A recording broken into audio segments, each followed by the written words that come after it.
Mummy कितना खर्चा चाहिए रहता है तुम्हें। जिंदगी भर खुले दिल और खुले हाथों से जीने वाली सुषमा जी को रिटायरमेंट के बाद बहुत बार मन मरोज कर रहना पड़ता था। सारा पैसा बच्चों की पढ़ाई और घर बनाने के लिए लगा दिया था। बचत बस काम चलाने भर की थी।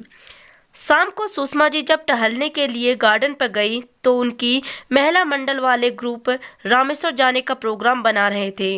सुषमा, तुम भी चलो हमारे साथ, रीता जी ने कहा। अरे वाह, क्यों नहीं। बहुत वर्षों से मेरा भी मन था कि मैं भी रामेश्वर जाऊं। बच्चों की बात करके बताती हूँ भाभी जी। सुषमा जी शाम को दिनेश जब ऑफिस से आया तो बड़े उत्साह से अपनी योजना के बारे में दिनेश से चर्चा करने लगी। बेटा, मैं भी जाना चाहती हूँ, वर्षों से मेरा भी मन था और थोड़ा चेंज भी हो जाएगा। सुषमा जी को उम्मीद नहीं थी कि उन्हें ऐसा जवाब मिलेगा। मम्मी, कितना खर्चा करती हो आप बेफजूल का। कितना वाहियात आइडिया है आपके दोस्तों का। इस उम्र में घर में रहकर भजन कीर्तन करो।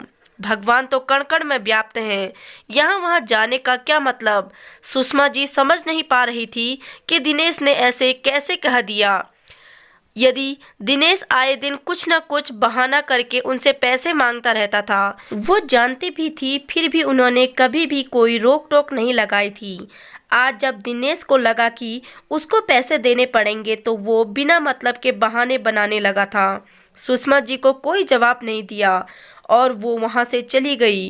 रीता जी का फ़ोन आया और उन्होंने बिना कुछ बताए हाँ कर दी और उसने मिलने का वक्त मांगा। भाभी जी, मैं दिन भर खाली बैठी रहती हूँ। मैं कुछ करना चाहती हूँ जिससे इस उम्र में मैं व्यस्त भी रहूँ और आत्मनिर्भर भी।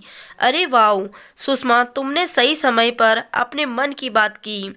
मेरे पड़ोस में सुनीता रहती हैं, उन्हें एक टीचर की ज़रूरत है। तुम भी एक बहुत अच्छी टीचर थी। अगर तुम फिर से क्लासेस लेना शुरू करो तो अच्छा रहेगा।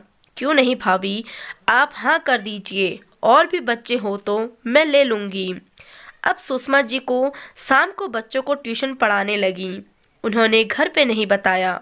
धीरे धीरे बच्चे बढ़ने लगे, उनका पसंदीदा काम भी उन्हें मिलने लगा और पैसे भी अच्छे खासे आने लगे। जब दिनेश ऑफिस जाता तो वो आस पड़ोस के घरों में डिमांड कर एक खुद का खाना बनाने की रसोई भी चलाने लगी थी, जिसमें सिर्फ वो पराठे ही बनाती थी। सुषमा जी अच्छी कुक थी तो उनके पराठे भी डिमांड में थे। उन्होंने अपने किचन का नाम रखा था घर के पराठे। एक दिन ऑफिस में अपने दोस्त के साथ दिनेश खाना खा रहा था। उसके दोस्त ने उसे खाना ऑफर किया। उसे स्वाद बहुत जाना पहचाना लगा। रवि, ये बहुत स्वादिष्ट पराठे हैं, ऐसा लग रहा है जैसे मेरी माँ के हाथों का। अरे, ये पराठे मैंने पहली बार ऑर्डर किए हैं। कोई आंटी बनाती है जो रसोई चलाती हैं। मुझे भी नंबर देना, दिनेश बोला। दिनेश के होश उड़ गए जब उधर से उसकी माँ की आवाज़ आई। वो कुछ नहीं बोला और उसी समय घर आया। माँ, आप ये सब काम क्यों कर रही हैं? आपने मुझसे कहा भी नहीं। बेटा, मुझे लगा कि जब तक मैं अपनी जिम्मेदारियों को खुद उठा सकती हूँ तो मैं तुम पर निर्भर क्यों रहूँ।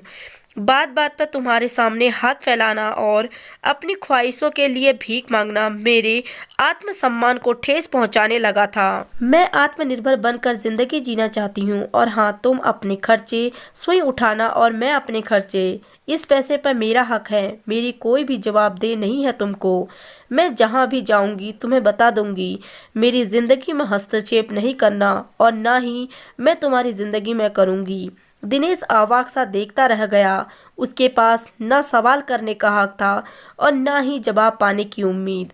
तो आपको यह कहानी कैसी लगी कमेंट सेक्शन में अपनी राय ज़रूर बताएं और वीडियो को पूरी देखने के लिए आपका बहुत बहुत धन्यवाद।